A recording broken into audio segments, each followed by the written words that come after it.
Driving phobia is characterized by an intense, persistent fear of driving, which increases as a person anticipates or is exposed to driving stimuli.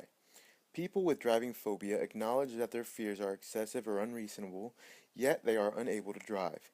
The inability to drive results in a major loss of mobility and independence, which interferes with daily activities. Driving phobia does not typically diminish without treatment and can become chronic. This phobia typically occurs in young to middle adult females. The onset of driving fear is typically related to motor vehicle accident involvement. Virtual reality exposure therapy has several potential advantages over in vivo exposure. In vivo exposure has a number of limitations and risks because exposure occurs on public roadways where driving situations are often unpredictable, time limited, and difficult to control. In vivo exposure also raises special safety and ethical concerns because highly anxious patients may be at an increased risk of making driving errors and being involved in motor vehicle accidents.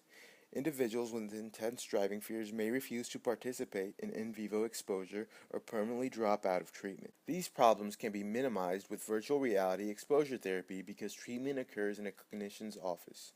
Virtual reality exposure therapy programs provide clinicians with complete control over the presentation and progression of fear driving situations. Exposure to virtual driving scenarios can be repeatedly practiced or prolonged in a safe, non-threatening environment.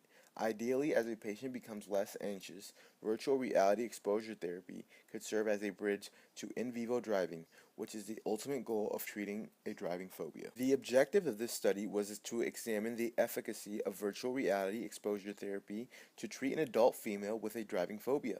It was hypothesized that virtual reality exposure therapy would reduce her driving-related anxiety and avoidance between pre-treatment and post-treatment assessments. In this experiment, a single case A-B design was used.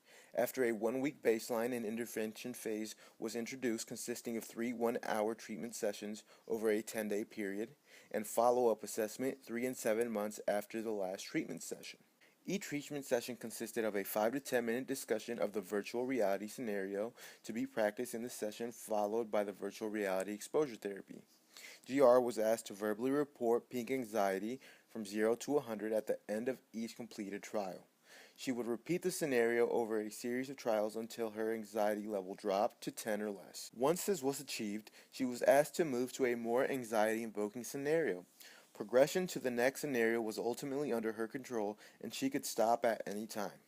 In the last session, GR received the treatment evaluation form to complete as soon as possible and was asked to repeat the driving anxiety test. During a telephonic interview 7 months after finishing treatment, the patient reported no changes from post-treatment to follow-up. The treatment evaluation form provided information regarding the clinical significance of this treatment in reducing her driving fears and avoidance. The form showed that GR's peak anxiety decreased after every session. With respect to virtual reality exposure therapy reducing interference with daily functioning, she rated it as a 4. And this scale ranged from 0, it did not help at all, to 5, it was extremely helpful. Results from the 1-month follow-up interview also provided clinical evidence for the efficacy of virtual reality exposure therapy.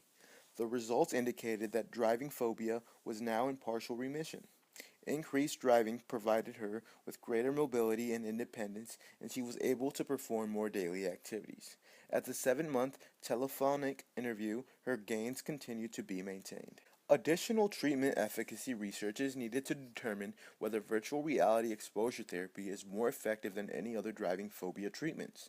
Future research should also examine the optimal treatment components, mechanisms of change, and who would most likely benefit from virtual reality exposure therapy.